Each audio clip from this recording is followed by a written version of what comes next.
Yeah, welcome to the Roundabout podcast. Sam Thank you for McCarthy. having me. Thanks for coming on, man. Thank you very much, sir. What's That's your a name? great start. I'm just so pumped. I'm so excited to get going. Yeah, let's crack on I then. don't even know how close I should Do be. a little intro. Yeah, so, as you just said, my name's Sam McCarthy. I'm a personal trainer and all-round good guy. Do you know what I mean? Just a nice guy. And Strongman. Some people would disagree. I'm Strongman, yeah. So a personal trainer down in the unit in Skem, and yeah, I've been doing Strongman now training for just over 12 months, and then I competed in July. Done 2 comps now and won. Ah, okay. You know what I mean? We're not here to take part, we're here to take over. Take over. You know what I'm talking about. And general kind of health practitioner, Yeah. but like not like the GP kind, more like the GAP kind, general advisory practitioner. Do you know what I mean? That makes sense. Yeah. Just overall health and Just well-being. overall health. What we're Yeah. here to talk about today. Yeah. Yeah, When man. did you do the... Sorry, what weight did you do the Strongman? Like, So the first one, it goes in experience level. So the first one's first timers, and then the second one was novice.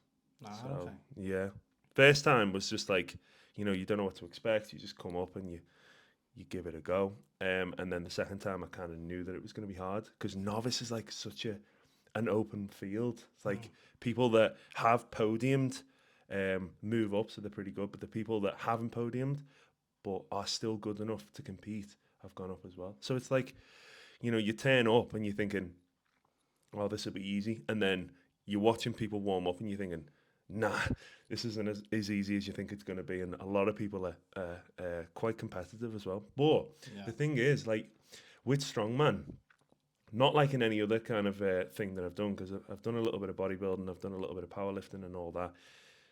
In Strongman, everyone's just helping each other out. So if you forget your belt, people go, oh, you can use mine. Oh, I forgot my salts. Oh, yeah, I've got some. And people see, because I went up to Edinburgh. That was my second comp. I went up to Edinburgh on my own. So, like, I didn't know anyone. And then by the end of the comp, people see that I'm doing well. So they're cheering me on. And, the commentators going, yeah, here comes Sam and this, that, and the other. So people are going, come on. So it's brilliant. It's amazing. good little community, like. Lovely little community. And that's what I'm about. I'm about, building community. Same That's in the why- gym, innit, really? Yeah, that's why I'm called, a self-proclaimed community coach on Instagram. So yeah, but it is the same in the gym. Not in every gym, but it's kind of what we're going to talk about. It's surrounding yourself with the right people. If you surround yourself with people that you can learn from and that are going to inspire you to be better and to do better, then essentially you will become that too. That's why, like, I don't know if you've ever heard of a guy called Dan Pena. Dan Pena says, Nah, not even. show me your 5 friends and I'll show you your future. So It's true though, isn't it is. It's 100% true. It's similar to the Atomic Habits that I read. Yeah. I was talking about that, like the 5 people that you're around, you pick up the same habits. That's it. That's exactly it. If you are around people that love to drink and love to gossip and love to take drugs and this, that, and the other, then subconsciously, you'll follow in the same breath. But if you're around people that want to get money, build a business, build a sustainable kind of environment that they can thrive in and have a loving family and this, that, and the other, then essentially you'll have that too. But it's dependent, again, what we're going to address later on is it's dependent on what you want. Because if you want to be around people that constantly drink and this, that, and the other, that's okay. As long as you are surrounding yourself with those people, that's cool. No, yeah, I agree with that. It does make sense, like. Yeah. But I was listening to a guy, Joe Dispenza, and he was Dr. Joe Dispenza.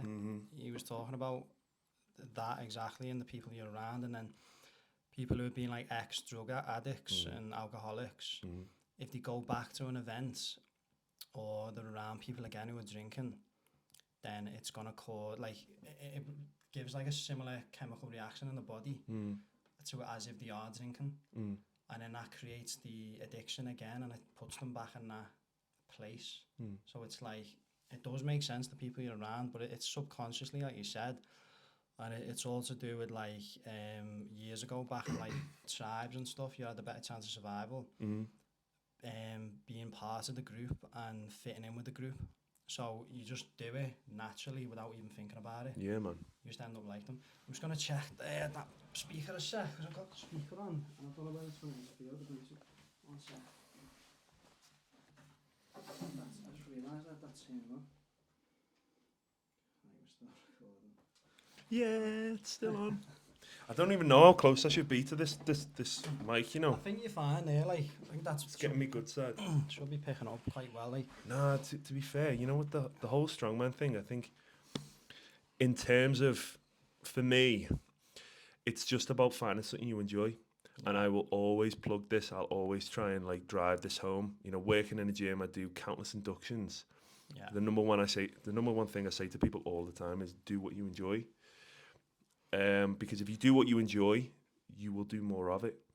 I mean, there's a reason why loads of people like to go out on the weekend and get drunk, drink loads and take drugs. They enjoy it. You know, if you enjoy it, that's cool. But finding a balance. Why are you laughing, Kyle? It's true though, isn't it? Each to their own, isn't it? Yeah, no, each to their own. But in terms of specifically for exercise and diet. I found the best drug of all is being healthy. Like, if you're like, you know, your hormones are in balance, you got homeostasis. Yeah. Everything's like, you've got good overall health, good energy levels. You're going to feel better in the day, like your relationships with other people. Yeah, man. Everything, lad. It's like, people take drugs to get a better feeling. But if you feel good because you're healthy, that's 24/7. You know what I mean? So it's like, I've felt highs off drugs before. I took drugs myself, like took cocaine and everything. It's like, tried all sorts, like festivals and stuff like that. I mean, I think that's part of like being young though, isn't it? It's alright, it's a one-off, I think, but like when you're stuck in a habit of doing it every weekend, then it's a serious problem. But it's people let it dominate their lives, and I've had people on before talking about it, you know, ex-addicts and stuff. But I have found, and he will agree, my friend Anthony Smith, who was on the last podcast, being sober now, he's healthy, he's a runner, and he's doing like an ultra run, like 32 miles. Oh, yeah. Yeah, and he's like, changed his life.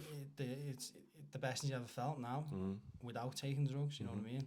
It's just in your body, natural chemicals, I mean, you know what I mean? it's I've known guys, I mean, I'm 26, but so I've known guys in the same year of school as me, and they've spent like 500 quid a week on gear, and it's like, you can get yourself kind of stuck in those habits if you're not careful. And I think all that comes down to, again, what we're kind of going to address deeper later on is just having autonomy over your life and knowing what's good for you and knowing what's kind of what you need to take in small dosages. It's you having control and being able to do it in moderation. Because like, even if you want to treat yourself to food, like overall I try and eat healthy. I just eat like natural whole foods, and I shop organically now. I go to a place called Manic Organic in Scarisbury. Yeah, man. Remember you telling me about this? Yeah, and Forster's Farm in Billings. I was showing you all the ox heart. Oh, brilliant. It's grass-fed meat, you know what I mean? Natural food that is bioavailable nutrients that's going to improve your health and help you heal and recover. So it's like, that's how I ended up through that path, through having like chronic inflammation myself.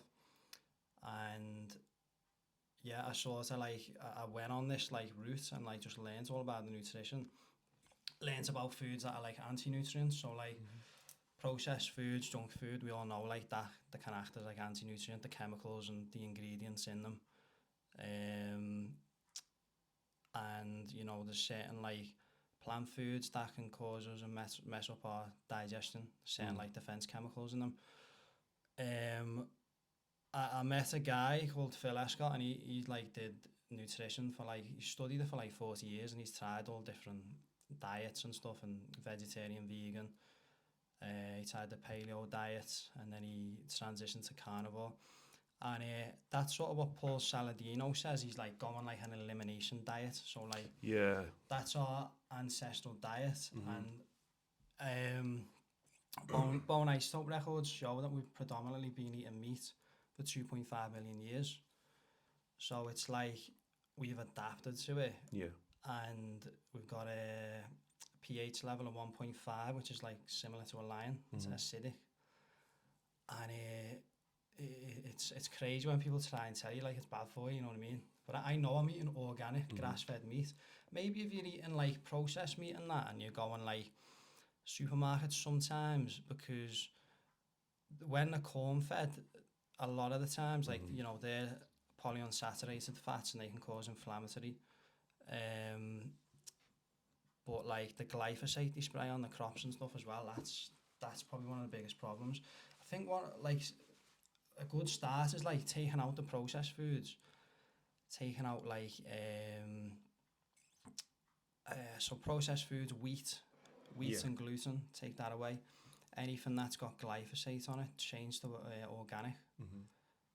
Like I said, man, organic, you know, the naturally grown foods, not genetically modified, and like the benefits you have from it is massive. Like overall, everything, energy levels are good, like pain's gone away, disappeared. You know, that's the main thing.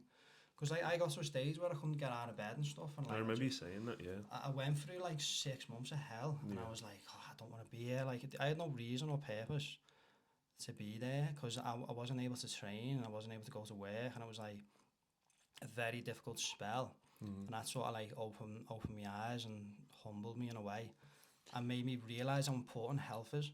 Like at the end, everything, that was the only thing that mattered, was my health.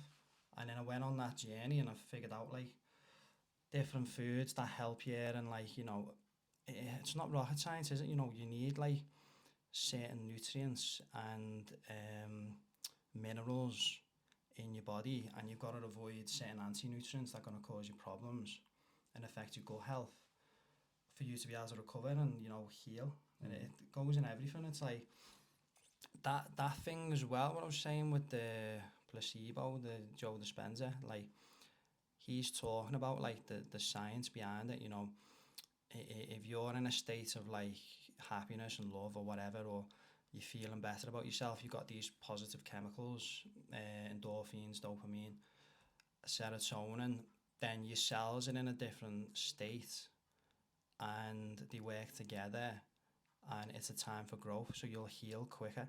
And they shown like studies of like the stem cells, and like put them in like a culture dish and compared it to like when they're in a state of fear, or there's fear chemicals like cortisol, and they literally don't grow, because it's like they're all acting for themselves.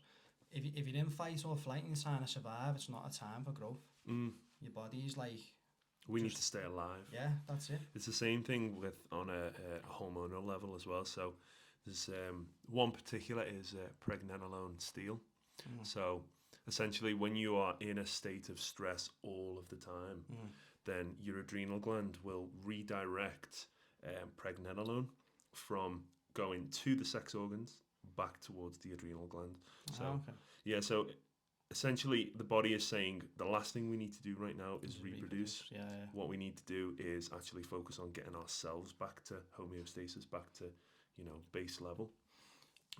So that is like, that's a massive kind of indicator of, if you're struggling to conceive, or you're just struggling for general libido, then the chances are, well, one of the reasons is that you're too stressed. Like we were talking about this off camera, about loads of different stresses. So physical, physiological, or you've got emotional, mental. The one I forgot to say was actually financial. You've got environmental, and then you've got EMFs as well. So if you're constantly stimulated and you're not recovering properly, then your body will kind of take over. And I think what goes over people's heads a lot of the time is that 85% of the body's functions is involuntary. So you only get about 15% of a say. So like the conscious mind. Yeah, so I think it's so what, going back to Joe Dispenza, you saying we have 5% conscious mind, like 10% analytic mind, and the rest of it, 85% is the subconscious, and the analytic mind is like the bridge between you and your subconscious. Yeah, man. And you're trying to like form habits and beliefs, and if you've had certain past experiences, like I know for a fact, like if you start eating better, you feel a lot better. If you exercise and you set yourself a goal, and you give yourself purpose, like I found myself purpose again when I went through that spell. I was like, I need to get better, and I was like thinking, when I went on this path, and I sort of figured out that there is certain foods that trigger inflammation and can cause you health issues, and it opened my eyes to it and just completely shifted like my mentality about everything. And it's like, where was I going with this? I lost my train of thought here. You got lost in my smile, didn't you? I know. Where was I going with that? So, well, your nutrition does change the way, not only do you think, but how you act on a daily basis. Yeah, it's because it helped with your back massively. I remember you saying that. Yeah, it gave. So what I was saying, it gave me a purpose to think like I need to like get through this, and then anyone else who's in a similar position, then I can help them. Yeah, man. And that's the thing with the nutrition now. I'm like, it's made me realise it happened for a reason, because there's no way I would have learned all this, you know, without going through that life lesson and that pain. You know what I mean? I think, and again, this happens a lot in the gym. Something I'm saying, I feel like repetitively to my clients is, do not be afraid of the hard work. Like, don't be afraid of the resistance.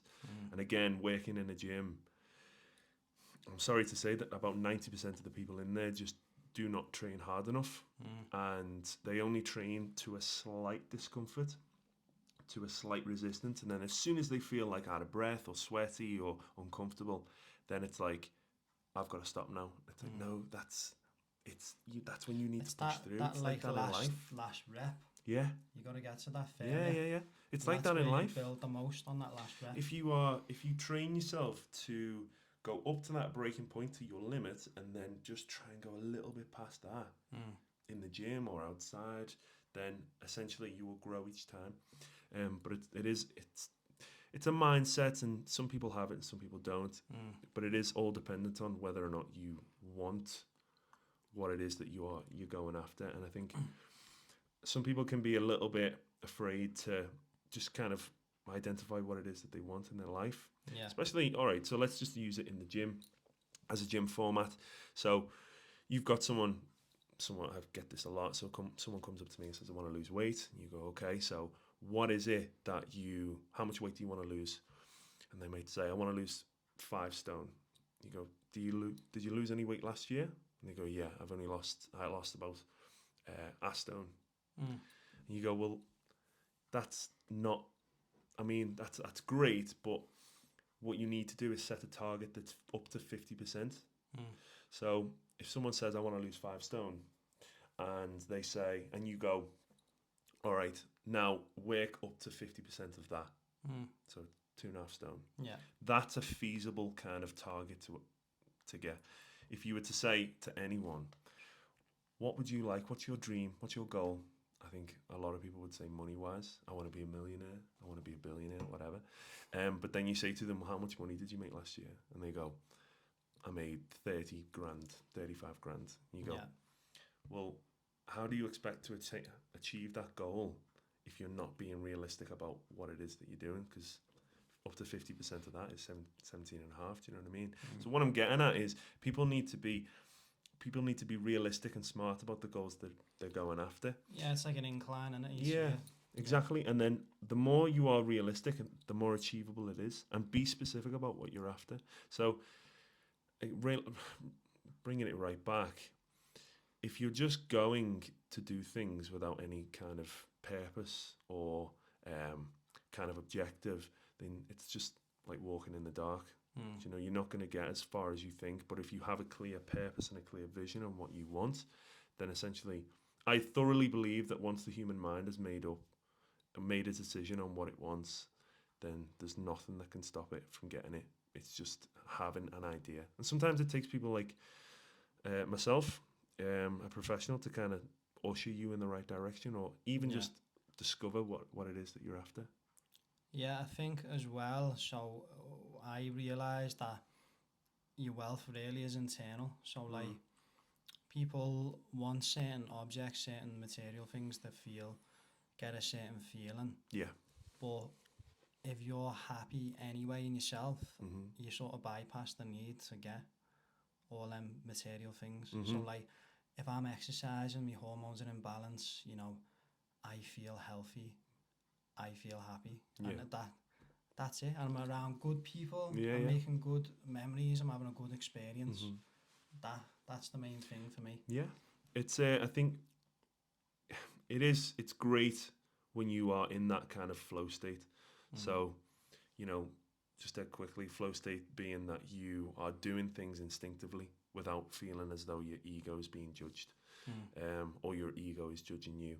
So, for example, they did a study on concert pianists, and basically they found that the fingers of the pianists were moving faster than what the actual rate of the central nervous system can do. So the conduction of motor neurons in the body was found to be not as quick compared to if they were doing it instinctively.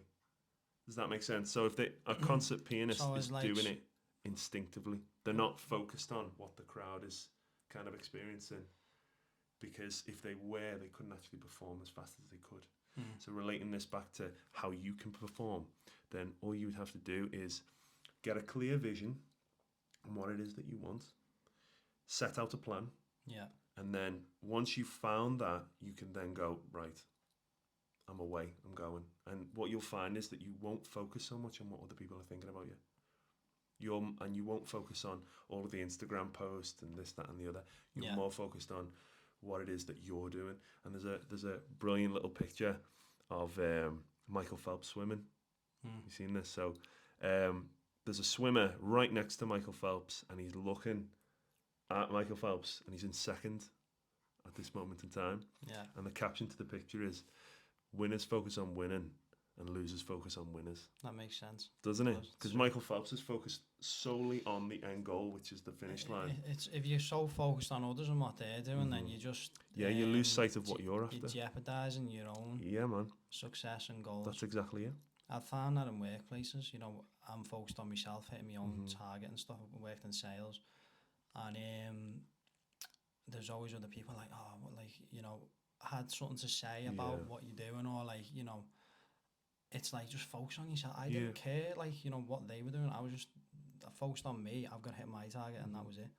I think as well, sometimes the pain teacher can come along to remind you that you need to stay on this path. So for instance, like if you're going through either a breakup or you are in constant pain all the time, then that teacher is saying to you, hey, you know, you're on the wrong path. This is where you need to be. And that's exactly what happened to me. So it made me realise, like, things need to change. I used to be like that. So in sales, very money driven. Yeah. And everything was about like getting a new car, you know, new clothes, new watch.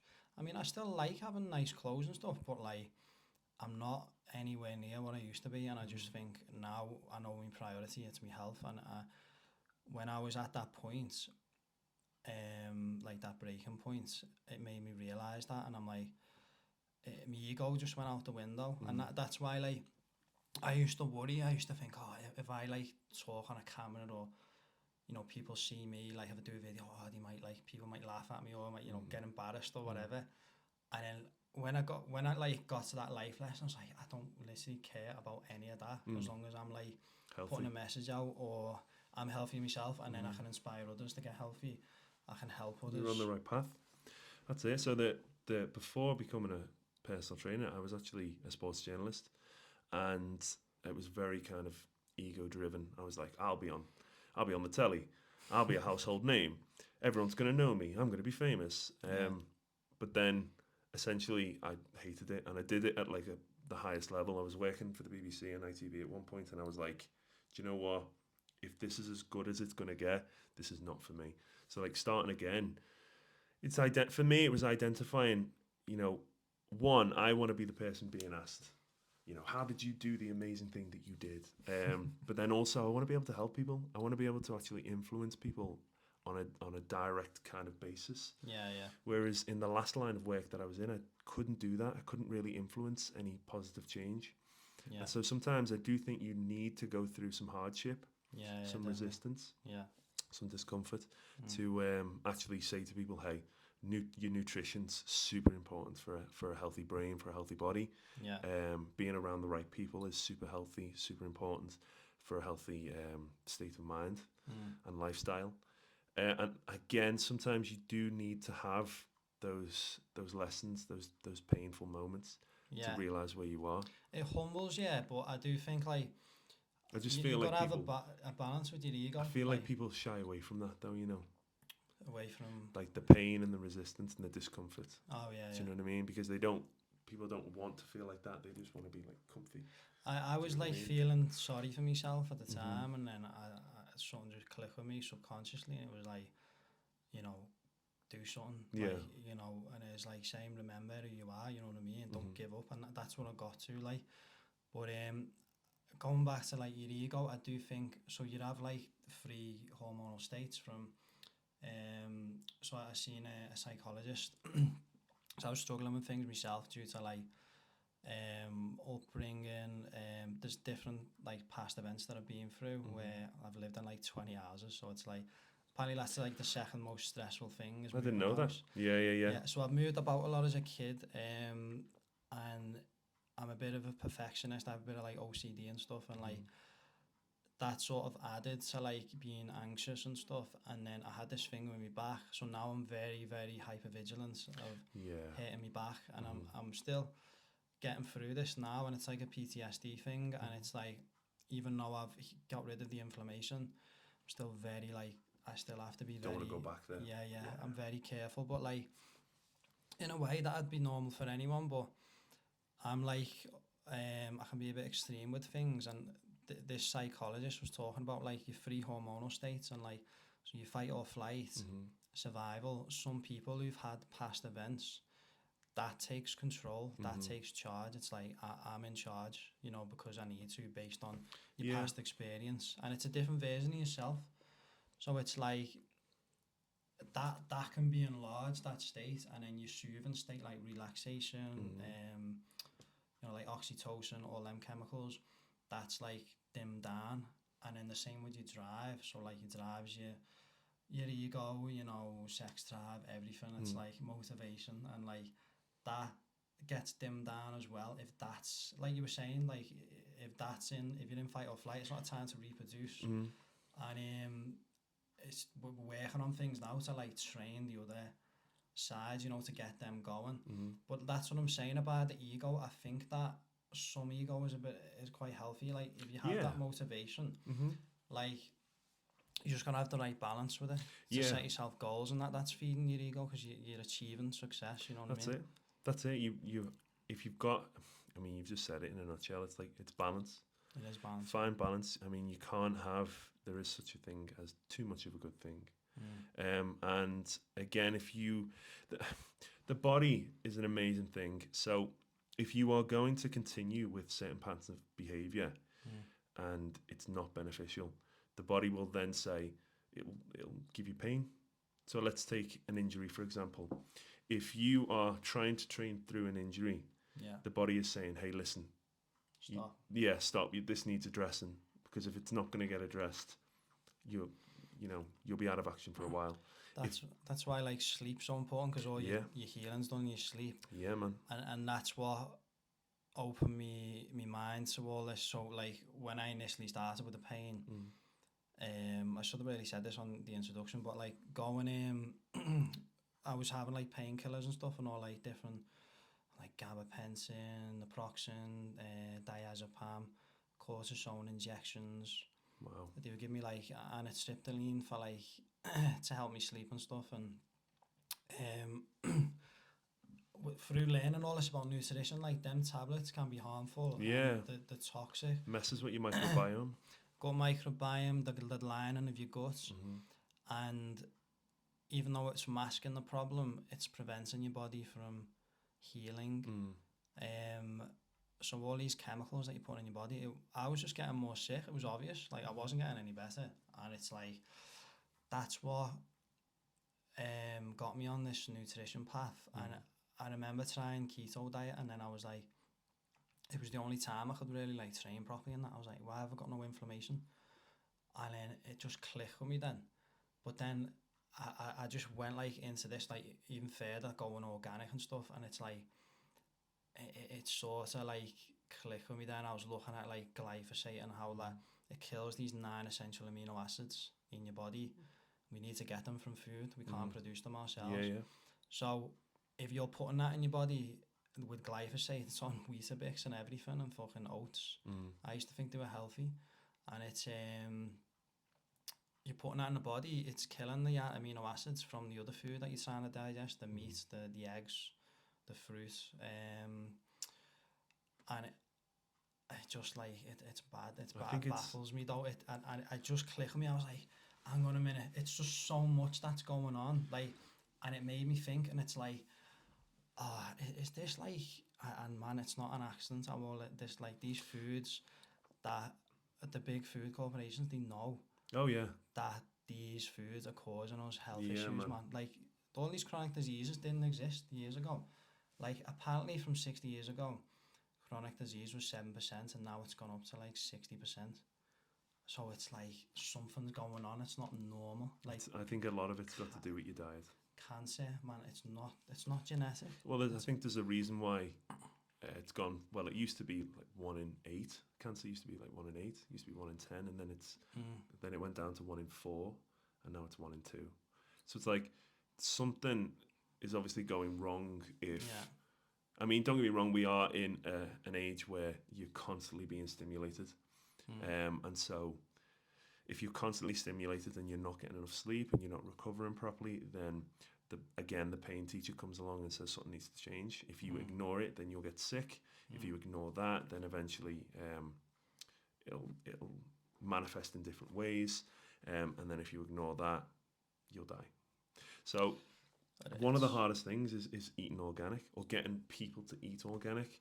And I've said this to you in the past, it's like 94 to 96% of the world's soils are inorganic, meaning that they are insecticides, pesticides, steroids infested, which means that trying to find that 4 to 6%, it's difficult, yeah. It's difficult. That's why I'm trying to recommend them places, again, Manic Organic and Forsters. Because like it's local, shop local if you can. So I'm trying to help people in a local area. But it's like it's a combination of different things, and people go, "Wow, why'd you go this that?" I enjoy my food, man. I've never enjoyed it as much as now as I ever have. You know what I mean? And it's like I'm eating organic, and like you go to so much effort, but I'm like I feel fucking well. Yeah, you feel amazing. It's well worth it for me, and I'm very health conscious now because of what I went through, and it's getting people to understand that like. There's a doctor called Otto Warburg. He's a German doctor, and he was talking about diet and nutrition. He was saying about cancer being a mitochondrial issue. If people don't know that the mitochondria powers the cells from the food, the energy that you get from the food. I like this topic, Kyle. I like this. And basically what he's saying is that cancer cells can't run off ketones. So when we're in our primary state, the ketosis, because when we're like fasting, you go into ketosis, and hunter-gatherer tribes, we were always in a fasted state mostly, and it could be a week before we get some food or get a kill or whatever, and the fruit was mainly there for like the summertime, and it's like it kept us going, like as an energy supply, carbohydrates that would be then stored as fat for the winter time. And we'd spread the seeds out for the plants, so we're helping each other out basically. And I've just been reading as well, as like certain digestive enzymes in fruits that helps us digest meat. So it's like it's working with us. But anyway, going back to that, so Warburg, cancer cells, they can't survive on ketones. So me, 100% personally, if I was to get cancer, I would go on a ketogenic diet, either carnivore or whatever, eat organic and do fasting. And refeast through carnivore until I starve the cancer, because that's what I spoke to like countless people who've done this, and the glucose, cancer cells need glucose, and they need like 400 times the glucose is what a normal cell does. So if you're starving it of the glucose, it's gonna like kill the cancer cells. And it's mad that like the cancer cells, they work just like a stem cell, but it's like the mitochondria is like gone rogue or something, or the cells have gone rogue, and we discovered stem cells through cancer cells because they're similar, they self-renew, but then the difference with stem cells, they know when to stop, they know when to say, right, we don't need to redevelop anymore, you've healed. Cancer cells just keep going and going and going and keep growing you know, the tumour. Yeah. It's a process called apoptosis. So, and this happens every second. Cells kill themselves. Essentially, they engulf to make room for multiplication. So Yeah. they kill themselves. In that process, they then multiply and create new cells. Yeah. When that doesn't happen enough or effectively, then mutations occur, and that's what can cause cancer. Yeah. So essentially, if your body is inequipped or not good enough at basically regeneration, then that's how cancer is formed. But that's through a range of different kind of reasons. But one of the main ones is again stress. Yeah. So and this is the amazing thing about the human mind, regardless of if you're putting in a great diet, Yeah. and you're putting in great hydration and you're getting great sleep, if you're not talking to yourself in a positive way, i.e. the ego kicks in again and says you're not good enough, this is not enough, you're not enough, then essentially that thought pattern overrides the good nutrition and the good hydration, which affects the mitochondria. So it's amazing what the mind can do. It signals like the cells communicate, like it's a communication system in your body, and it's crazy. It's like he was, that Alzo Warburg was basically saying it's a mitochondria dysfunction. Malfunction. Yeah. That's why you're getting cancer. It's not genetic. You know what I mean? But everyone's being brainwashed into thinking it's genetic, and all these diseases are genetic when they're not.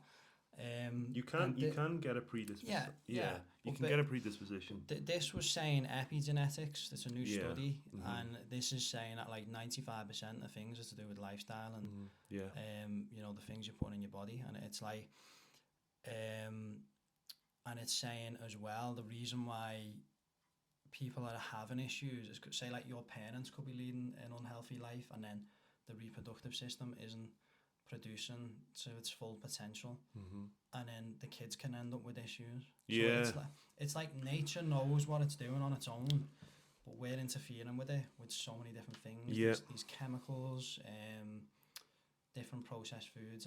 This guy I spoke to, he was like Phil Escott, and he was saying he's like we're the only species clever enough to make our own food, but we're stupid enough to eat it.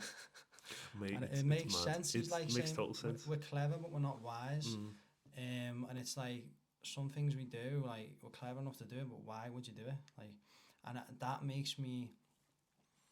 It's just so much of a coincidence that pharmaceutical. If you're sick, then you go to the doctor. They prescribe you with medications. The taxpayers pay for the medications. The pharmaceuticals profit from it, and it's just this vicious cycle. And why the doctors not learn nutrition when it can help your body heal? Well, that's the crazy thing. They're told or they're taught to follow a particular procedure. So, and that all coincides with treating the symptom and not necessarily treating the health concern. Not the root cause. No. So again, like people want to lose weight. The vast majority of people that talk to me, it's always, I want to lose weight. Yeah. So I always say the same thing. If you were to go to a doctor and say, I can't lose weight and I'm really struggling, he'd probably prescribe you an iodine kind of drug. Yeah. And because iodine stimulates your thyroid, and your thyroid helps you lose weight. Oh, yeah. So then what happens a few months down the line is the prescriptions then run out, and you know, you've lost the weight and it's great and whatnot, but then give it a month and then you start putting weight back on. So then you go back to the doctor, because the doctor is treating the symptoms, not the actual lifestyle concern. And that's another thing I've seen now, like the health minister in America saying that obesity is genetic.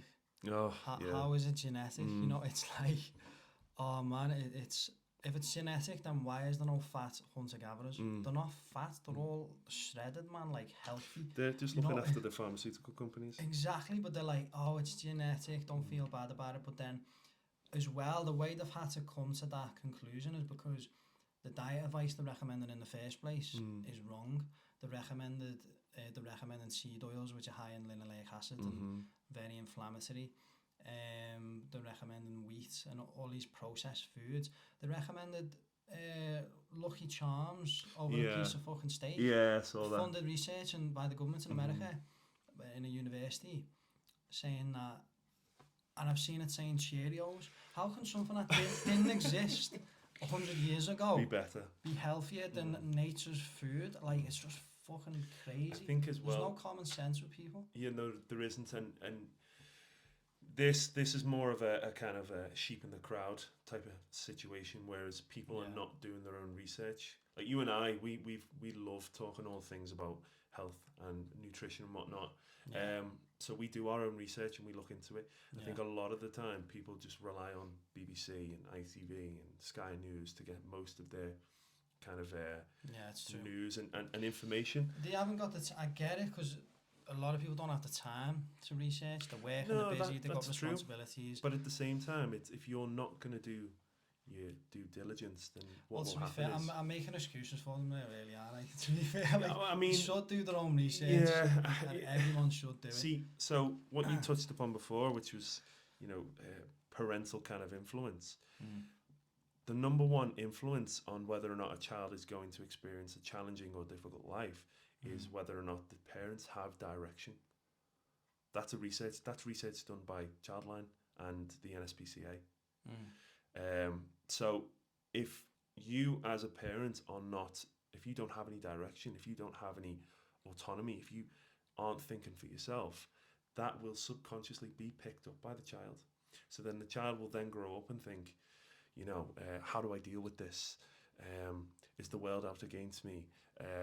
I won't kind of have any independence. And then that can manifest in diet, it can manifest in hydration, it can manifest in sleep, it can manifest in addiction. You mean they listen to like authority, like that sort of thing? Or? Yeah, they don't think for themselves. So and if you as a parent, opinions are based on, without them realising subconsciously, they're forming their opinions based on what they're being told from the news or something or like that, and it's so a lot of it does come from your parents. So as a child or an infant, you're like a sponge, so you're just picking up information subconsciously, and that subconscious will always override conscious thought. You just spilled.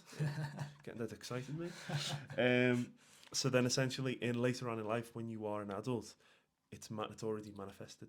So the main years for child development that will influence later on in life, 0 to 4, and it happens. There's a little bit later on up to 7 years as well, and then it happens again when you're 14 to 17. You go through stages of being a bit more of a conditioning. Yeah, you experience more conditioning, and those two age groups are actually it's prevalent, because when you're that young, you've got no say in the matter.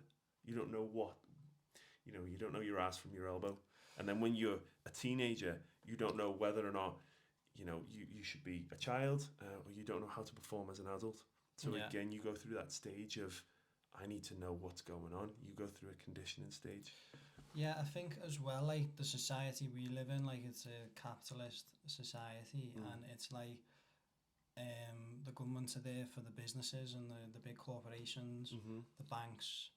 So when it comes to politics, people are aware of that there's corruptness.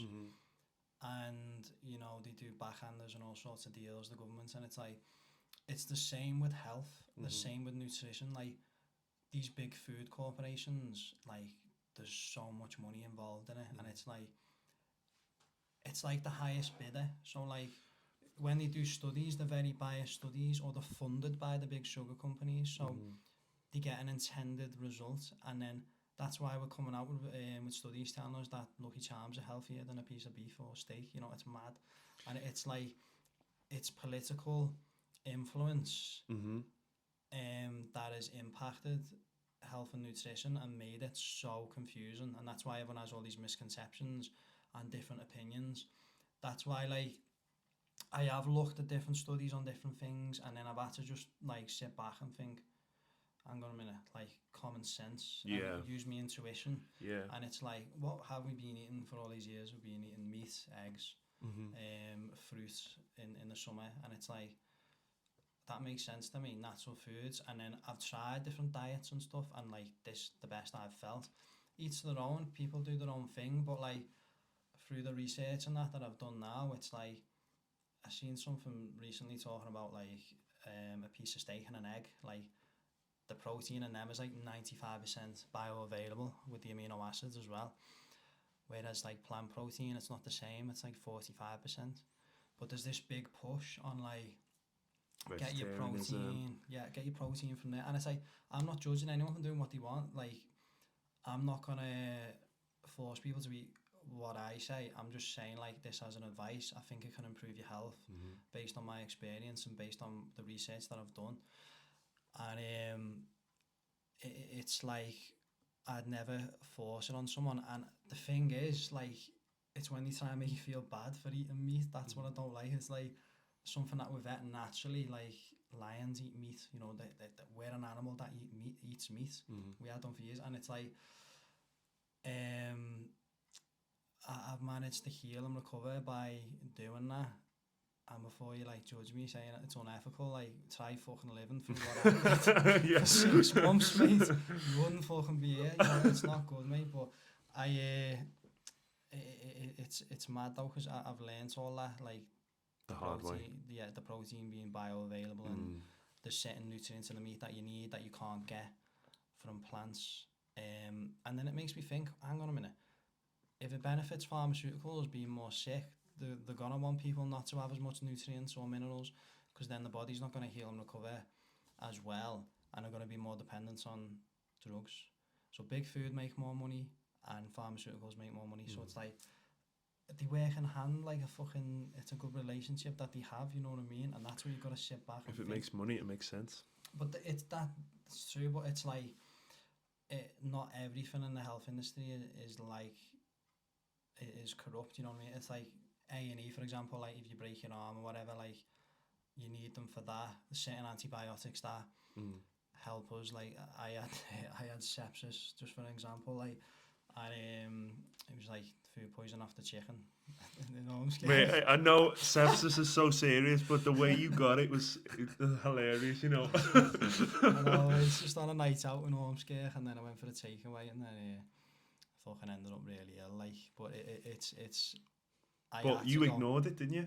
I didn't want to go to hospital because the wait times now are ridiculous, mate. It's like 12-hour wait. So your body you had something and your body was kind of rejecting it and it was giving you pain. I needed antibiotics. So I was thinking, I'm going to try and heal myself. And you ignored it, and then what happened after that? Then ended up in fucking hospital. Then it got worse, and then you were like, it got to the stage where you were like, what? You were almost fainting, weren't you? You were like, yeah, just dead disorientated. Yeah, my heart was throbbing, I was out of breath, and I lost loads of blood. And if you still hadn't gone to the hospital, well, at that time you had sepsis, but if you didn't go to the hospital, I needed antibiotics. I could have died. Probably ended up dying. Yeah. So that's the point I was trying to make before.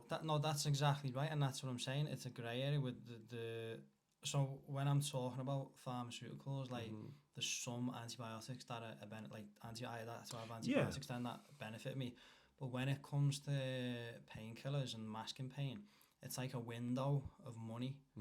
So instead of like, they're very good at stopping you from dying, you know what I mean? And like the surgeons are brilliant, mate, and the people that work in like the hospitals, I know they're overrun now, but like there's some really, you know, good people with genuine intentions, and it's like, but the pharmaceuticals, the GPs are like extensions of that.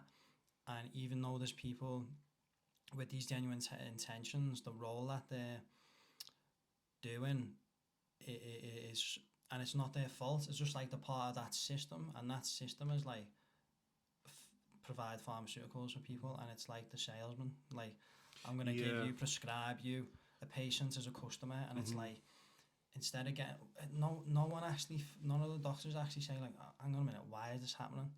They say like, it's a chronic disease, but why has people got arthritis, dementia, cancer, you know? Well, that Paul Saladino didn't he? He was an MD, and he was like, I've had enough of this. This is not right. There's countless doctors that I know now that have left it and just studied like nutrition and stuff, because they realised what they were doing wasn't really helpful. Well, it wasn't getting to the root cause of any of the diseases. And there's a lot of doctors that have woke up to that, but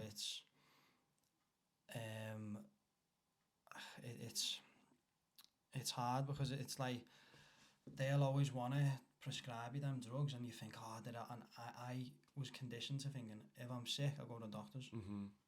That's and it. that's what I always thought to myself. I thought, I'll go to doctors, I'll get help, and I thought they would help me, mate, but it was obvious I was getting worse. I was just not healing. I was more dependent on it, and I knew I was getting stuck in like a trap. And I thought that they were the ones who help you, and then the ones who like aren't conventional, the people that I've met, and going to these organic places, you meet some interesting people who have similar stories to myself, who have been through health issues, and it's made them. You go it as you do it as your last resort. So like that guy I met, he was just telling me to go on an ancestral diet and all that, and I was like, he's a fucking lunatic. I didn't listen to him, mate. I just thought he's I don't mad. need this, mate. I just thought need he's some hard crazy. advice. I was like, I need to go to a professional, Yeah. to a doctor who's gonna help me and all this. And he never fucking. I realised at the end of it when I got to the last breaking point, and it's like, now I've learned all this knowledge. The doctors and that I've seen, some of them are like take on board what I'm saying, like, oh, there's these certain like herbal remedies that are anti-inflammatory, certain foods, and like, oh yeah, that makes sense. But then there's other ones who are still so stuck in the system. And they're like, are you a doctor? Have you got a medical background? I'm like, no, but I've got a brain. Yeah, you know what I I mean? can It's think obvious. for myself. But they've not experienced that, what I went through. Yeah, mate, I get this a lot. You know, doing the inductions in a gym, you get to know people, so different walks of life.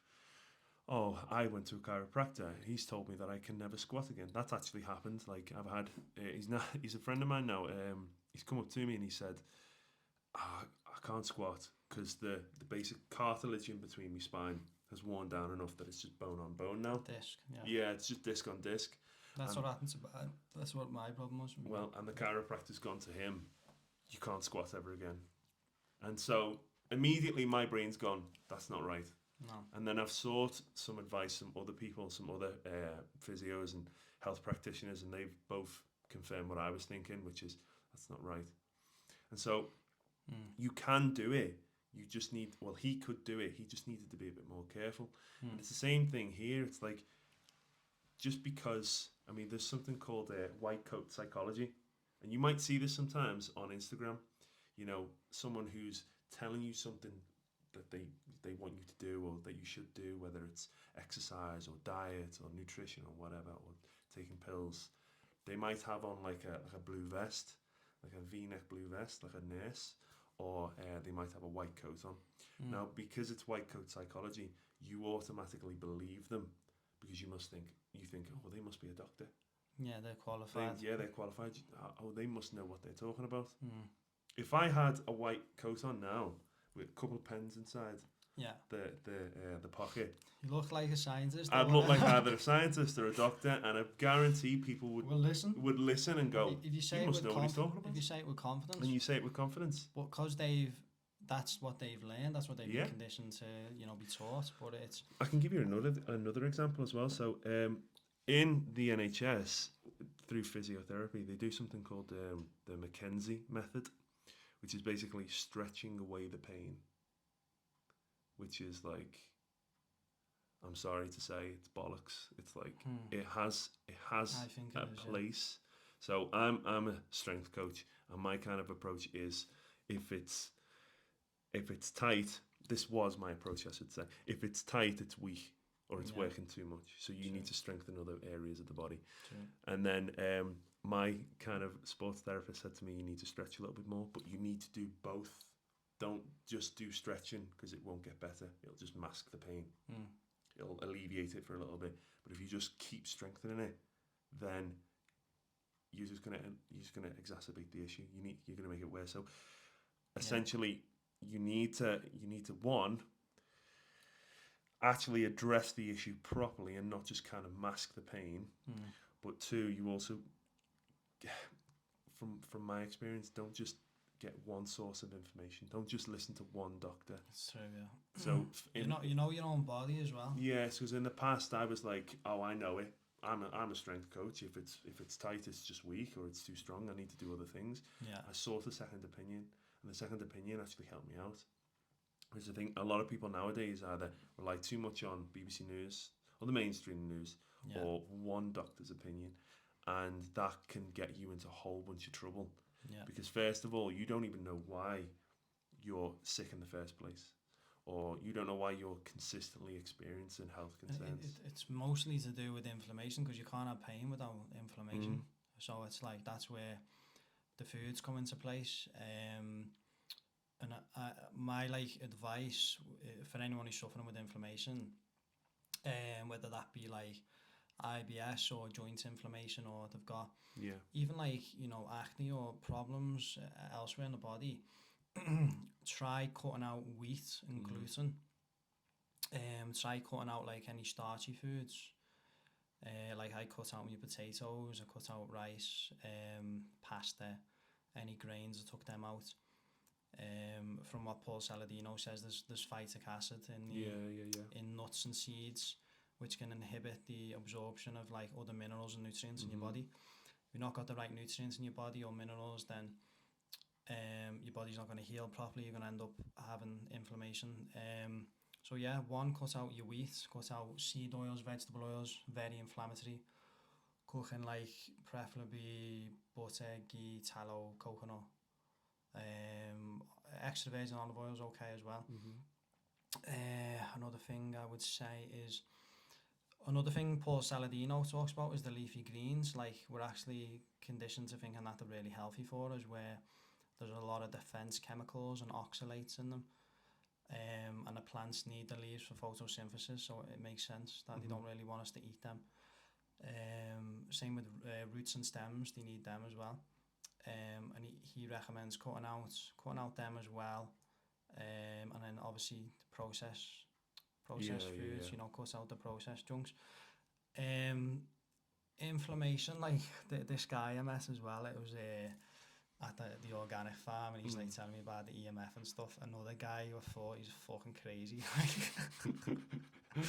come there with it like near my phone, and he's like, whoa, get away with me, you know what I mean? And he had this fucking tester thing, and he's like, watch this, and he's like set it on, and it's going fucking red, like off the chart, and I'm like, but you can't see the radiation. No. And there's actual proven studies done on PubMed, scientific journals, and these are like peer-reviewed studies done by proper scientists, and it's like,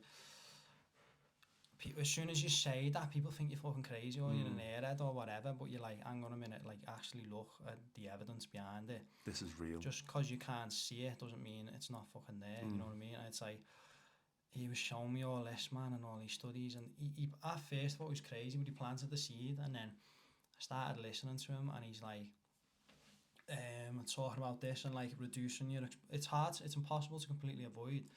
What he's saying, like, of a night time when you go to sleep, turn your Wi-Fi off and turn off your mains or the electrics, because that can amplify the EMF. And obviously leave like the kitchen on and stuff, but it's like, he's like, see how much of a better sleep you get. And man, I'm sleeping so much better since I've been doing that. And it's like,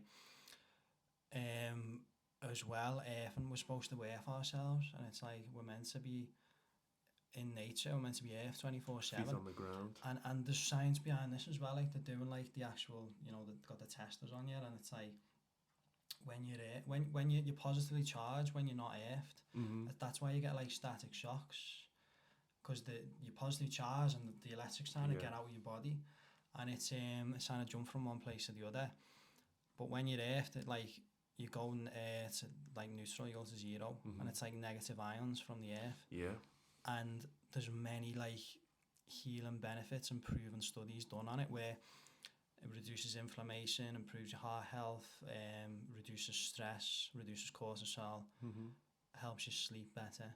But it's mad though, like if I go to the beach and I'm like barefoot, I just feel a fucking boss just walking around, and it's like, it's saying something. But if we're constantly disconnected from it, then that's contributing. It makes sense that that's contributing to people's health problems. So it's like a combination of the foods we're eating, too much EMFs, not being earthed, and then exposure to certain chemicals and microplastics all the time. That makes sense for me more than saying cancer's genetic or these diseases are genetic. It's all these other things at place. It's like a minefield, like trying to avoid it all. Yeah, because as I said before, if you're, and we are constantly stimulated, if you're drinking loads of caffeine, if you are constantly on your phone, if you are not resting enough, if you feel like you're giving more energy out than taking back in, i.e. trying to balance yin and yang, then essentially you will hit burnout. And as I said to you before, it manifests its way into your life. Either you'll experience burnouts, you'll experience illnesses, you'll experience chronic pain, and then eventually the body will shut down. Chronic stress, and like that Joe Dispenza was saying, no like animal is biologically designed to deal with stress chronically. So like we've got all these responsibilities, you know, different things and different stresses that we've got in each day in this society, in modern day society, instead of just being earthed in nature and stuff. And you know, you're being stimulated all the time by this, by that. You need this, you need that. There's this fight on this weekend. Well, the fight or flight activation system was only designed to keep you to survive. So once the danger's gone, if you're getting chased by a lion and you get away, then you go back into homeostasis. Your body reverts back to normality. But people are stuck in stress all the time. chronically. I was going to mention, I just remembered that guy who was doing the EMF, he's been brewing these ciders, right? There we go. And mead, have you tried mead? It's from, yeah, from but honey. ages ago. And he's got this raw, organic honey mead. Oh lad, it's heavy, I've got some, do you want some? Yeah, I'll take it, yeah. It gets you pissed, like, I'm not going to lie to you. I'll make sure we're still recording, like. Yeah, we're on, lad. Both mics still on. It's going well, yeah. 2 blue lights. I know.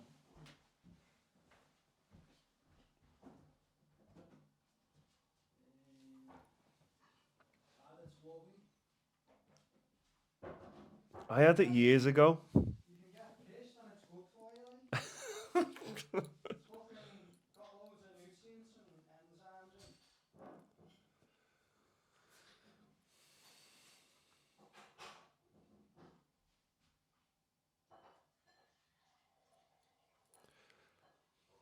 I've come off drinking, to be fair. Like, I've stopped altogether, but... What? I've stopped altogether. Bevying. Stop drinking? Yeah. Oh, you're not having one? Well, I can't have a full one, like, but I'll have a little taste. It's not very high alcohol, this one. Honestly, just taste it. It's good, lad. It's not... Like, I had one, I didn't get pissed from it. I wasn't drunk off it, like. Wake up now, can you hear me? Tasty, like. Cheers, mate. But he was saying to me, he's like, I think drinking's good for you. Like, if you're having like ones without all the additives and the chemicals, because it's just a natural. Cheers, mate. Cheers, man. It's just like mead is a natural. It's just from honey, raw honey. Oh wow. So like, there's nothing bad in that. There's no additives or whatever. I was gonna say mead's really sweet. It's really sweet. Sweet that, innit? It does get you pretty pissed, like. But Do you know what this is now? This is you in about 20 minutes saying, I'm going to Ormskirk tonight. No. This is all a ploy to get me pre-drinking, innit? Who knows that? Who knows it is? The tune's on. Tunes on. Get a cab at 8 o'clock. Be on Mustard dance floor by 8:30. Life's good. Yeah. I need to get back to the podcast now. Yeah, what I was saying, so I was saying about like just what I'd recommend to reduce inflammation and stuff, and you know, try and get your grass-fed meat, try and fish, eggs. Eggs are really nutrient dense. Yeah, preferably organic if you can. See how you are with them. If you're on an elimination diet, then you stick with like, you know, meat and eggs, and then you start introducing foods to see which causes your problems. So like introduce some Greek yogurt, a bit of berries, some honey on it. Oh mate, that's the lovely, schniz, you know. But like, don't amazing. just start with that. You know, start with the Greek yogurt to begin with or whatever, and then see how you are. Introduce different fruits. That's a good ploy. coconuts. I mean, if you have IBS, if you have leaky gut, if you have That's it. Yeah. indigestion, I mean, I suffer from IBS from time to time. It's just for me, I worked back from the problem. Mm.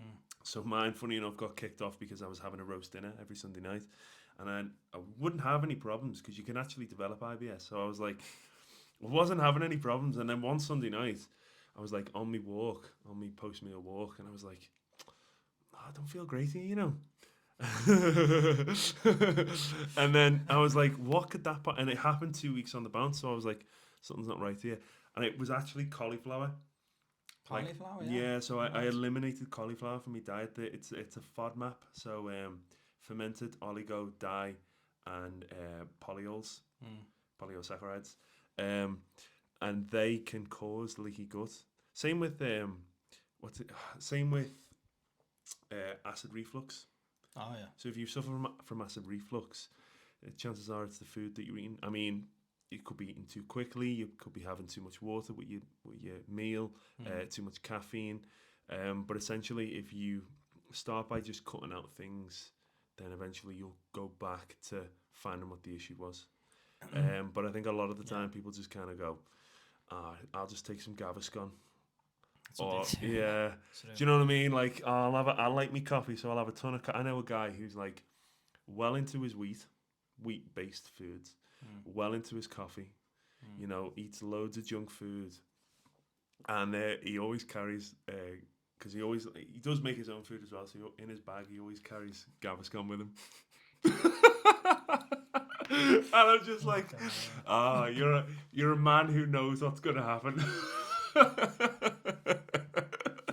But he's like, fuck Oh it. man. Oh yeah, it's nuts. But I think a lot of it's just down to people don't have any autonomy in their life. They don't know what to do if a problem strikes, and they They're hope not that it'll just go away. they're not like willing to cut out the things that are causing the Mhm. problems. They're just looking for something like a magic pill, Mhm. and it's like you need to take away why is it happening? You know what I mean? It's like if you put your foot on a fire, you don't take a fucking painkiller to get like rid of the pain. You Yeah. take your foot off the fire. Yeah, that's You it. know what I mean? It's like that, and it's like someone the analogy someone told me it was like about the painkillers and pharmaceuticals. It's like it's like a fire going off and then in a building, and the fire alarm's ringing you to say get the fuck out the building. And then you just smashed. It's like smashing the fire alarm and sitting there and fucking burning. You're like the that. Wolf of Wall Street going, I'm not fucking leaving. That's what it's like. If your body's telling you there's pain, Yeah. it's a warning signal. Do something about it. Listen to it. You know what I mean? Figure out what the problem is. And if the doctors aren't helping you, go and speak to these nutritionists and other people who've experienced. They say you're always best speaking to someone who's experienced something similar to you and got through it. You know what I mean? And that's through going these places. I've met people similar to myself, and it's like another thing. I just had a thought then as well. It's like another thing I'd recommend, is like since I stopped microwaving my food as well, because that kills all the nutrients out of your food. Like I'm freezing here, you know. I was just thinking that. I was like, I'm a little bit nippy now. I love the way it overrided the point you were trying to make. I have to stick the heating on now. I'll stick it on. Amazing. No, yeah, basically like that kills the nutrients, and like Paul Saladino's idea is like have the most bioavailable nutrients you can for the optimal diet and avoid any anti-nutrients. Yeah. So he avoids all the the plant foods with anti-nutrients in or the processed junk, and these artificial sweeteners and high fructose corn syrup and all that. And yeah, like if I reheat my food, I just use the oven. Like, and it tastes a lot better anyway. That's the main thing. It's like, Have you ever tried reheating chips? Oh, it's like disgusting. The driest, wettest thing ever. McDonald's chips, mate. It's like. Oh. I mean, I don't know. I've never been to McDonald's. Like. No, but it's like you're eating them, and it's. You know that it's dry, it's but like it's fucking cardboard, also very like moist in a way. So you're like, mate, what texture's this? It's radiation. It's just killing all the nutrients, all the goodness out of the food. And it's like, I was eating chicken and broccoli every day thinking I was healthy. And now I've learned that broccoli doesn't exist in nature naturally. It's made from the mustard plants, and that's just genetically modified as well. And it's like, I was there eating my chicken, corn-fed chicken, and rice and like Weetabix in the morning, like thinking, I'm healthy, me. But then it sort of clicked with me when I like figured this out. I'm like, hang on a minute, the chicken tastes horrible when I microwave it, like, and that's just saying, or it's telling me that the fucking nutrients are gone, like, Yeah. that's why it tastes disgusting. Well, that's another thing as well. So, like, people think that chicken's really good because they're high protein, protein. And that seems to be the only thing that people care about when it comes to, like, getting active and trying to build muscle and whatnot. I mean, I knew a PT in my first gym, and he said, the only thing that matters when it comes to your diet is genuinely what happened. He was like, the only thing that matters when it comes to your diet is protein and calories. And nothing else really matters. Like and I just looked at him and went, like that. yeah, you're going to go far. And guess what? He's not a PT anymore. Oh, no, don't get me started on him. It's nutrients and minerals, though, from certain foods, and there's different chemical reactions from different foods in your body. It's dead simple. It's dead easy to kind of simplify. You know, if you want to lose weight, just drop your calories. If you want to gain weight, up your calories. It's just... So, like, people like Joe Wicks and James Smith PT, their success is based on latching onto something simplistic. So and he drop gets your millions calories. Of reviews and But if I gave you 2,000 calories worth of crisp, it's shit. Or 2,000 calories worth of steak, it's going to be a big difference. What more? You know. Well, he's now talking about like protein and fat and carbs. It doesn't matter where you get your energy from, carbs or fat. He's right to an extent, but there's been studies done on like groups where the people have lived on processed foods, same macros, protein, carbs and fat, and other people on natural foods like organic foods, and they're eating like meat, fish, honey, fruit. And the group, after I think it was about eight weeks, the group on the processed food, like, they gained body fat and lost muscle, whereas and he felt like absolute garbage. I'm not surprised. If you're garbage, you're gonna feel like garbage. And then the other group, like, energy levels better, mental health issues disappeared, fucking muscle growth, body fat percentage lowered, and it's the same macros, same calories. So that goes to show that if you're eating natural foods, nature does it on its own. Nature knows how to deal with them, whereas all the processed foods, it's confusing our bacteria, it's confusing our bodies, and that's causing us issues. I think you can lose weight on calorie deficit, like, and I've done it before, but like, how much of it was muscle that I lost, and how much of it was like, bone density. Like, it wasn't just fat that I was losing, and I didn't feel as healthy. So I don't get why someone would promote that, and now that to make money. Yeah, well, exactly. But I'm not just doing it for losing fat now. I'm doing it for overall health. So what about your joints? What about your fucking organs? What about all your hormones in your body? What about your thyroid? You know, what about your mental? Exactly.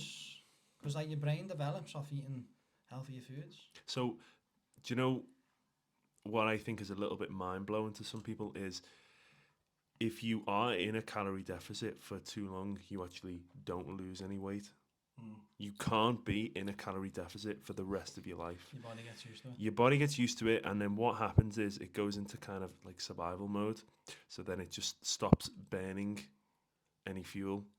So you're not creating a sustainable relationship to food. And this is something that I promote with clients all of the time, which is, you need to have, one, yes, you need to enjoy what you're doing in order to do more of it, but you also do need to have a good relationship with food. And so sometimes that requires being a bit more disciplined. That requires being a little bit more kind of like, do I want that, or do I need that, or do I just want it? And so a great technique I use with clients is kind of overriding that dopamine response. So when you see something, let's say for instance you pass only scrans, and you want... Have you been there? No, not yet. They're on the home scare heats then.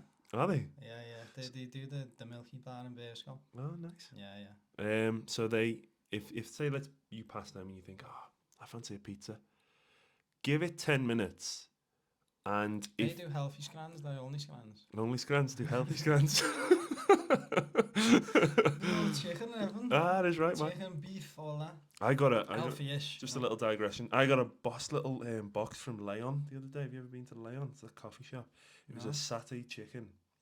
But it was chicken thigh. It was chicken thigh with brown rice and a little bit of like, I can never say this word, but sriracha sauce. Sriracha. Oh, not really. you know what I'm talking about. What does it taste like? Sriracha sauce. Oh, mate, it was lovely. Yeah.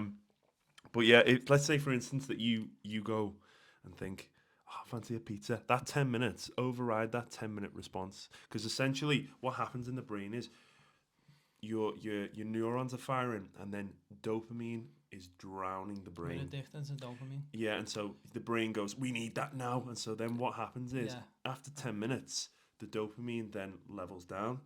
And then you don't actually want the thing in the first place. So that's a great way of kind of managing your diet and those cravings. That's another thing why I don't think calorie deficit is reliable, because if you're including, you're not limiting what foods you eat. You're eating like junk foods and saying, it doesn't matter as long as I eat in my calorie deficit. Yeah. I can eat shit and drink all the time. Yeah. You know what I mean? Yeah, it's like, if you're, when you're doing that, the dopamine hits, your brain's always craving that. Yeah. And it affects your, I believe it's called leptin, hunger signaling. Yeah. In your brain to keep wanting food when you're not even hungry because you're addicted to the dopamine, and you're not satisfied with the food that you've ate because you've not got the right nutrients. So you're constantly eating more calories anyway. Because people who I found it very hard to stick to calorie deficit, because like I felt like when I was counting my calories, if I'd treat myself to a little bit of chocolate cake, like, just gotta have a little bit more, or another biscuit, you know what I mean? And I'm like, I'll eat my calories now. I'll eat less tomorrow, and I couldn't do it. But I found completely shifting my habits into a new lifestyle of eating. My body told me when it was hungry, like as I say, nature does it on its own, and it's like my body knew when to stop eating. My body was satisfied with the nutrients, hormones are in balance, everything is in order, and then I like got back in shape. The thing is though, like I've been having a drink like since last summer. I was like drinking on most weekends, and that's probably the killer, man. That puts the weight on you, and it's like, that's what I was saying, like you still gotta enjoy yourself and have a life, but it's I've sort of like realised now I need to like just do it like once a month maybe. Well, just have an idea, and this goes for anyone, just have an idea of what you find happiness to be. So, and that's not being like super philosophical. It's trying to actually do things that you enjoy doing, but things that are not going to cause either pain down the line or are just like a masking mechanism. Yeah. So for instance, like, you know, having a ton of sex, like if you're not really in it, like if your heart's not in it, it's essentially just like masturbation with someone else's body. Do you know what I mean? It's just like it's not beneficial, and all you're doing is playing on people's emotions. No, I'm joking. But essentially, it needs to be something that your heart's in. No, I get you though. Like you're just doing it as a habit, then.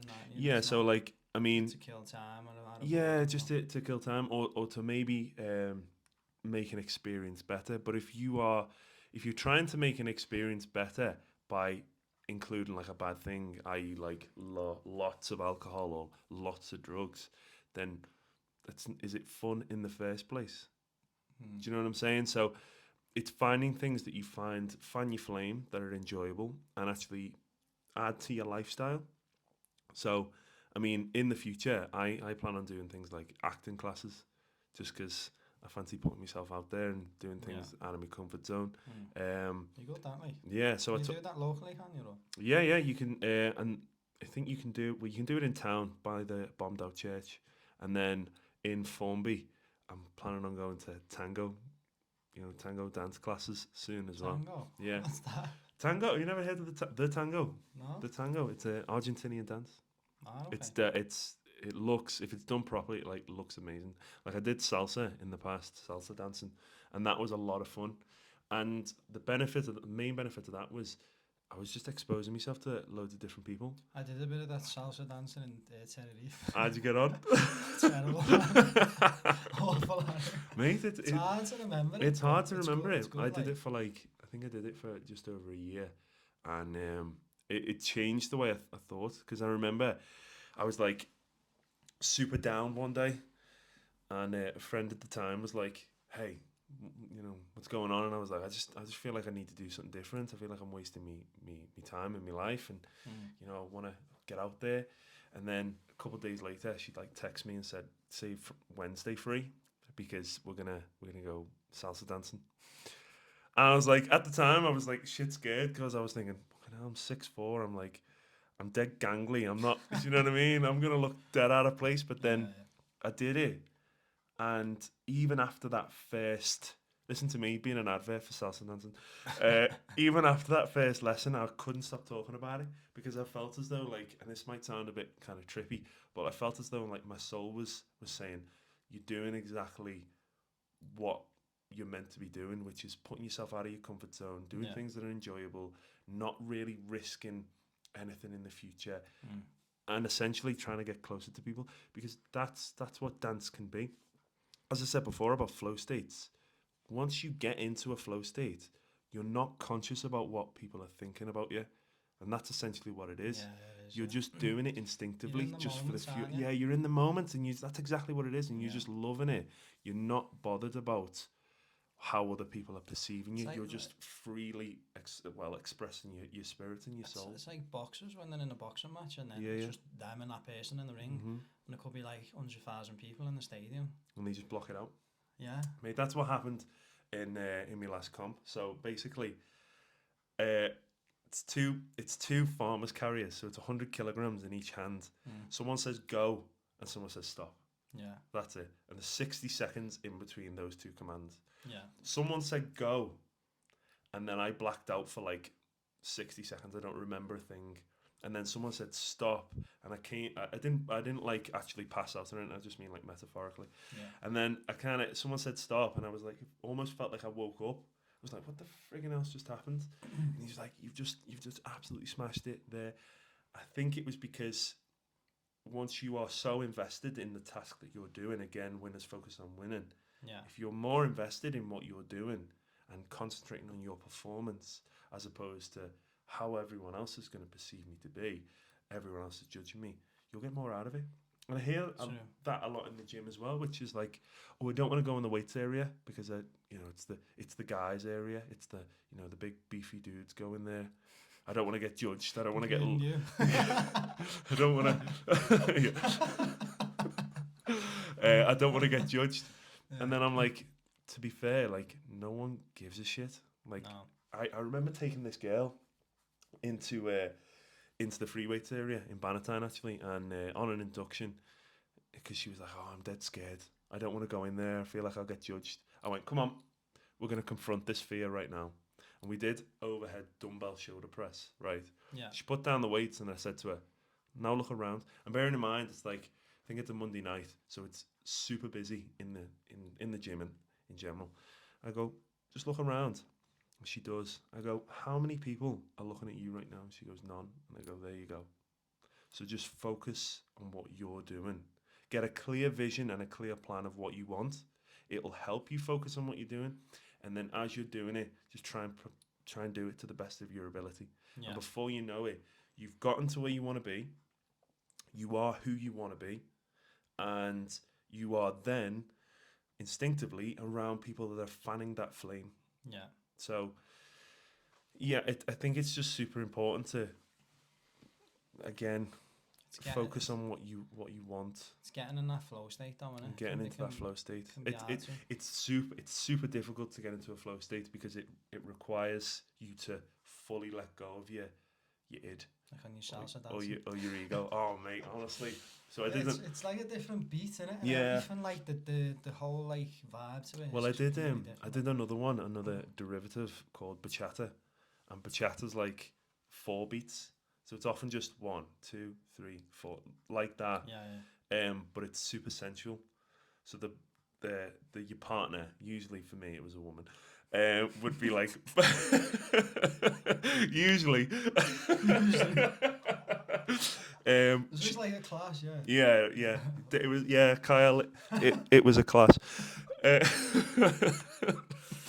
Uh, and then so essentially she'd be like doing body waves on me and stuff like that, and the guy's got to kind of have to shake his hips side to side. One of these, But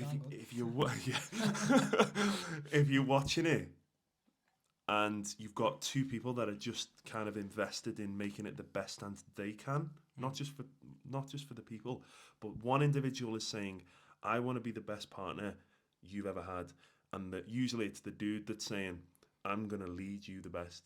And because you have those two people that are committed to making art together, they can get into that flow state, and then it ends up becoming such a rhythmic and incredible experience, not just for them but for everyone else. It's like a natural thing. It's like, I think it's like a spiritual thing. Me, yeah, like, totally, dancing and totally. Well, that's what I'm saying. It's like dance is kind of a way of the spirit and the soul expressing itself in its ultimate form, which is we are committed to creating some form of art together. It's an art, isn't it? Yeah, and it doesn't matter what everyone else is thinking or what everyone else sees. It's just that we are committed to each other. You forget, it's like that's all that matters in that moment, and it's like a relationship as well. Everything else goes away. All your other thoughts and your responsibilities, they're gone. Yeah, it doesn't matter. That's totally what a flow state is. You are forgetting what everything else is going on, and you are just in that moment. Yeah. And you're not doing it by thinking about it. You're just doing it instinctively. But it makes sense though. Yeah, I feel like it's something that I would encourage to everyone, not salsa dancing specifically. Get on the salsa dancing, innit? Just get on the salsa dancing. Hit me up, mate. It's been like since I think the last time I did actual like Cuban style was 2021, and I know it was 2020, and even now I was like, do I remember any of the? Do I dust off the old Cubans and hit the town again? I bet whoever's watching this on the YouTube and that. just hit me up. New traditions, mate, so salsa dance. Taking classes as well. Like in the past, I've had loads of people come up to me and go, "You do Cuban salsa?" And I was like, "Yeah." Can you put a class on? We'd love to know some Cuban step. And so I actually took that and I was trying to do it in an aqua class. There's like 50, 60, 70-year-olds all in water. And by the way, when you're in water, everything's like in slow motion. So I'm doing the steps and then they're trying to replicate it, but they can't keep up because one foot's going 1, 2, 3. And I'm like, come on. And they're going, do you not know it's harder in water? And everything's slowed down. And I was like, oh, shit, this isn't working. I want to try that aqua class. I have thought about it. Mate, and then women who do it, though, innit? Well, then speaking of flow states, I might be in a flow state while taking aqua because people just looking at me taking an aqua, they're like, "But you love that, don't you? Yeah. You're really into that." I was like, I feel like I'm just doing my job, to be honest.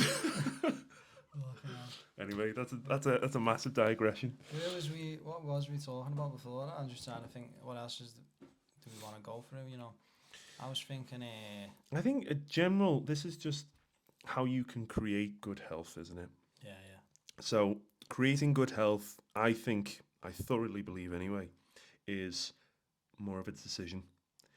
So if you decide that you want to, first of all, I think I want to lose weight isn't enough. How are you going to feel once you lose the weight? What's that person going to feel like? It's life-changing. What's that going to look like? If you were to look in the mirror, can you envision what that person would look like? Visualize you in that state of being. So, how your life's going to change. You know what I mean? You pair in action with belief. It's changing as well, your habits and everything. And it's like, people aren't looking at, they just think, I just want to lose weight, but then they're not prepared to. It's easier said than done. A lot of it is, I think you do need to pair action with belief, though. So, for instance, having a clear idea of what, even just how much weight you want to lose, and then saying to yourself, "Well, now how am I gonna get it?" And so, and this is no means a plug or anything, but like I would get a coach, and it doesn't even have to be me, but I get a coach because how many professional athletes do you know of that don't have a coach and they just go solo? Doesn't happen. They need that guidance, don't they? Because they know how important it is, and it's like, one, if you want to reach the top level, well, excluding that, if you want to get to where you want to be, if you want to be who you want to be, then you need a coach. You can't just wing it and then hope for the best. Me personally, I wouldn't listen to James Smith. Like, it's just Yeah. a person. James Smith is a bit vague and I simplistic. seen something though the other day. He was saying to drink. He's like saying Coke's not bad for you, Coca-Cola. Oh yeah, I've seen this. Fucking Coke Zero. I think he was coming at it from the angle of like, if you want something, you know, as a means of enjoyment, just. I know, but it's the way. It's the way you put it. It's too simplistic. He's like, yeah, okay, Coke's not bad for you, but then it's like, hang on a minute, there's loads of evidence that it's linked with cancer and fucking all sorts, and it's chemicals like aspartame and yeah, Coke that's what he was Zero, talking about. He was talking for about Coke Zero and it's the sulfoname and all that. Yeah.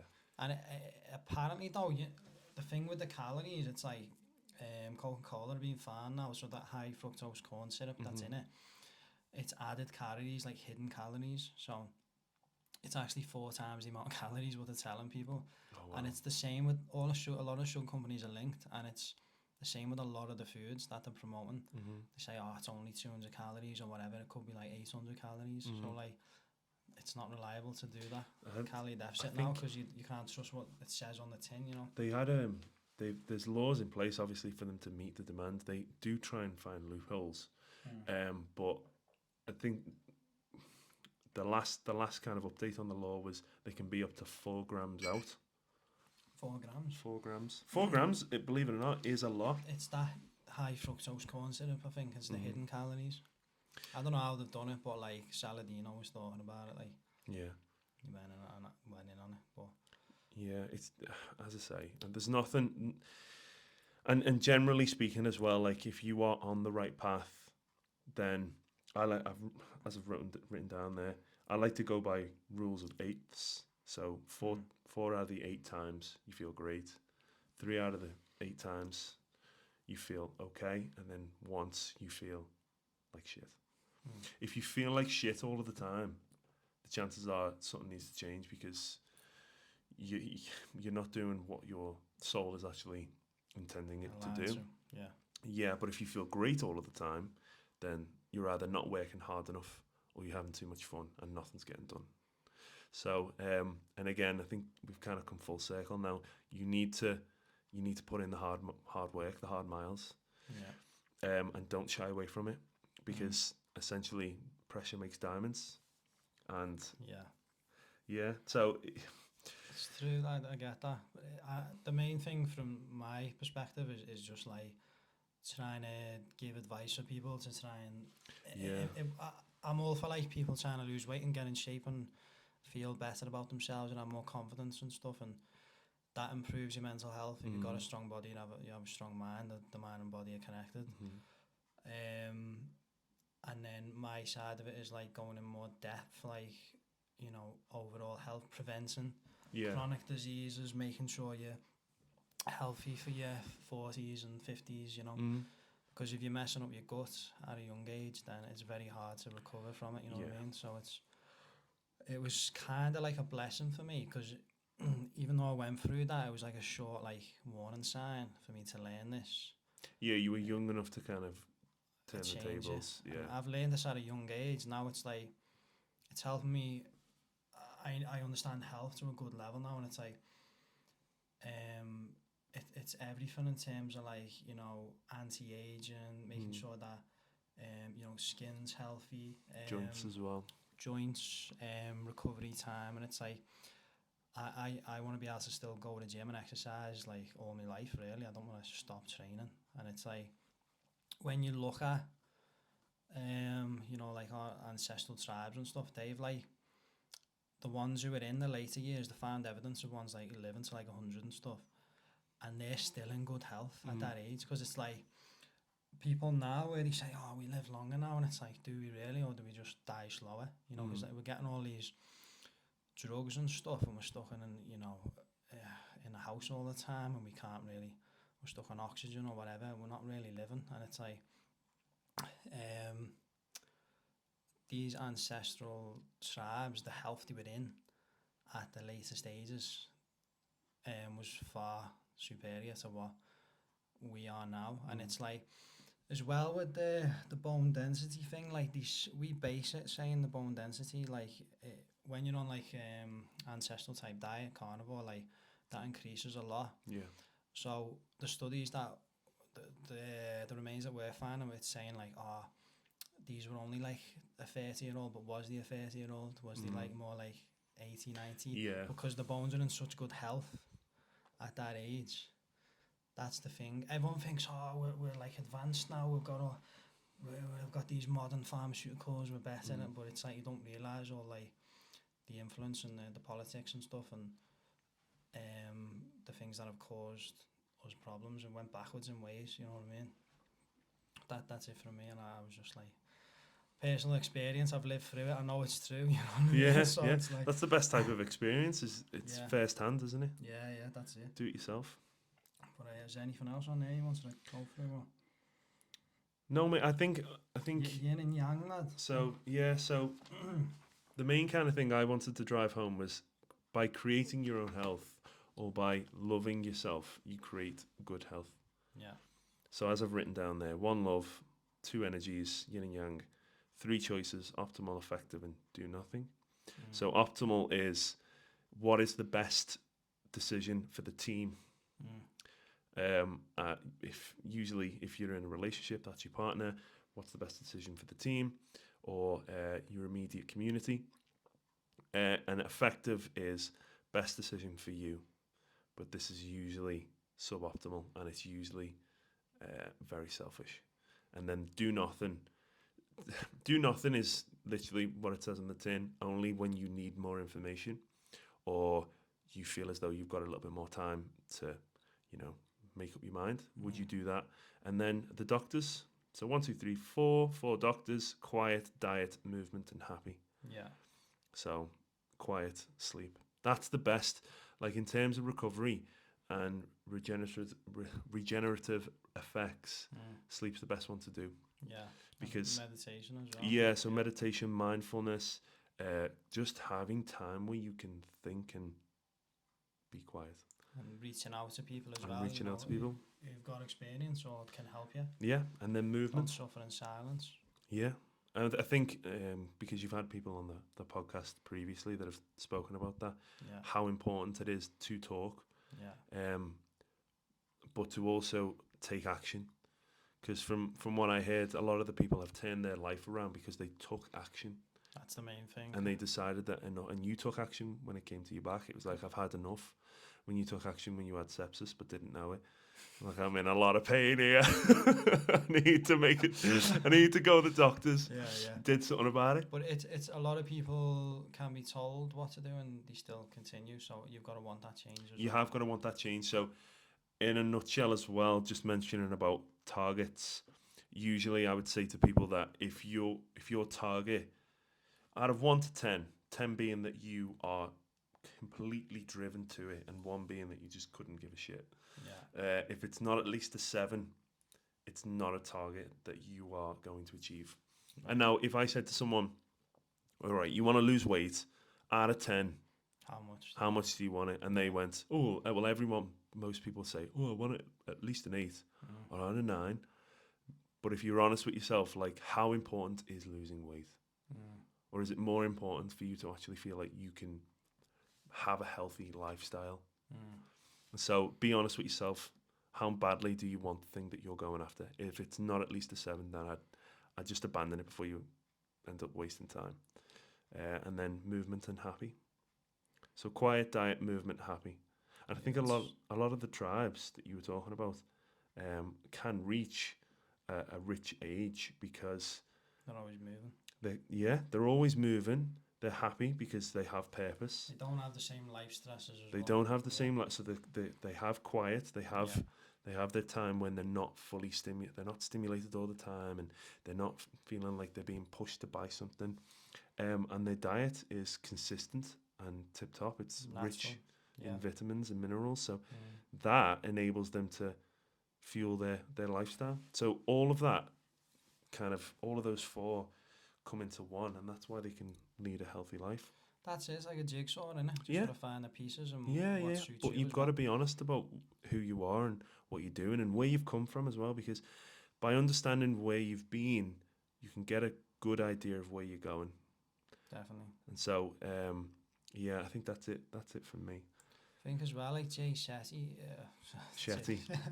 Jay Shetty, he was saying, I heard him speaking on a podcast, he was saying, like, you know, the voice in your head, the self-criticisms and the way you speak to yourself is vital. 'Cause Yeah. like, sometimes you think the way you speak to yourself, would I speak to other people like that? And if you it's did, would you have any friends? Exactly. Yeah. And it's like, don't speak to people like, speak to yourself in positive ways as well, where you know which is appropriate, and instead of like criticizing yourself and giving yourself some, you know, being so like hard on yourself, it's like it's not nice to talk to yourself like that. It's not nice to speak to others like that. So yeah, I mean, like just personally, I received a bit of bad news recently, and instead of kind of going off the rails and saying, of course this was going to happen, you're not good enough, and this, that, and the other, I actually said it's fine, because I have enough about me and in me to take care of the issue. Yeah. And that's fine. So it's and I have done this, and I do this every day, to be fair. I talk to myself aloud in a positive way. So you are good enough, you can do this, you have everything you need to overcome this challenge and this issue, and you will get to where you want to be. It just takes patience. Yeah. It takes patience. So to be patient and to be consistent, you will get to where you want to be. They're proving this on MRI scans as well. Like, if you're saying like 3 positive things a day, then certain parts of your brain develop more, which develop the positive emotions. So overall, you're going to feel better. It's going to build all the hormonal states, which I was talking about, you know, happiness states, soothing states, drive, rather than the negative fight or flight and anxiety states. So you want the positive ones. They did and you can do this at home actually. They've done a research. Basically, if you get 2 jars of rice, I don't know if you've ever seen this. You get 2 jars of rice, and it's boiled rice, and label 1 hate, and label 1 love. I've seen this with flowers as well. I don't know if it's similar. And if you speak loving things to the love jar, and hateful, mean things to the hate jar. It's crazy how that's true, though, isn't it? It's what you'll find is that the love jar of rice will end up being whiter and living for longer than the hate one. Plants as well in school. They told the kids, say positive, happy, be nice to me. The other one said be horrible to me, and it's like the other one died quicker, and like just the other one blossomed. So it's mad out if that's true. Like, that's just crazy. So we're talking about doing that to ourselves, but what about doing that to your partner? Yeah. You know, what about doing that to a loved one or a family member? So I think it's super important. Your words matter. Yeah. And you actually, research has shown that you will not spend any more time with anyone else other than yourself. So it's you by a long shot, and then your partner comes in a very, very distant second. So if you are spending the majority of your time alone, and you haven't got a good relationship alone with yourself, then that's going to be a miserable time. So it is super important to talk to yourself in a meaningful, positive light. Yeah. Agreed. Is there anything else you want to go through? No, dude, that's enough. It's good. It's a pleasure, man. That's appreciate a lot of